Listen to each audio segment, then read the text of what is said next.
ایک سنار انتقال کر گیا جس کی وجہ سے اس کی فیملی میں شدید پیسوں کی تنگی آ پڑی.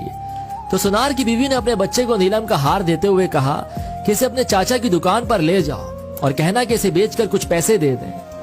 بچہ چاچا کی دکان پر گیا اور بولا یہ ماں نے دیا ہے, اسے بیچ کر کچھ پیسے دے دیں.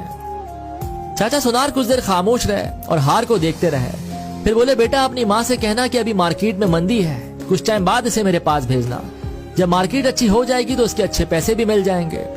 ساتھ ساتھ چاچا یہ بھی سمجھ گئے تھے کہ ان کو پیسوں کی بہت ضرورت ہے, تو انہوں نے بچے کو کچھ پیسے دے کر کہا کہ کل سے میری دکان پر کام کرنے آ جانا. بچہ اگلے دن سے کام پر آ گیا اور چاچا کی دکان پر ہیرے جواہرات کی پرکھ کا کام سیکھنے لگا. کچھ ٹائم بعد جب وہ اپنے کام میں ماہر ہو گیا تو دور دور سے لوگ اس سے ہیرے جواہرات کی پرکھ کرانے آنے لگے. تو ایک دن چاچا اس لڑکے سے بولے ابھی مارکیٹ اچھی ہے تو اپنی ماں سے وہ نیلم کا ہار لے آؤ. لڑکا گھر گیا اور اپنی ماں سے نیلم کا ہار مانگا کہ چاچا مانگ رہے ہیں. ماں ہار لائی تو لڑکا اسے دیکھ کر چونک گیا اور بولا ماں یہ تو نکلی ہے, اور ہار وہیں چھوڑ کر واپس چاچا کے پاس آ گیا. چاچا نے پوچھا ہار نہیں لائے؟ تو کہنے لگا وہ تو نکلی ہے, لیکن آپ نے مجھے اس وقت کیوں نہیں بتایا جب میں پہلی دفعہ اسے آپ کے پاس لے کر آیا تھا.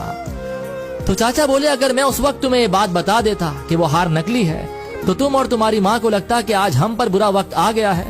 تو سگا چاچا بھی ہار کو نکلی بتا کر ہم سے منافع کمانا چاہتا ہے, لیکن آج تم اس لائق ہو گئے ہو کہ تم نے فوراً اسے پرکھ لیا کہ وہ ہار نکلی ہے. اکثر ہم غلط فہمیوں کا شکار ہو کر اپنے ہی قریبی رشتوں سے دوری بنا لیتے ہیں یا انہیں کھو بیٹھتے ہیں. تو اگر آپ کو اس سب سے بچنا ہے تو ہر بار ہمیشہ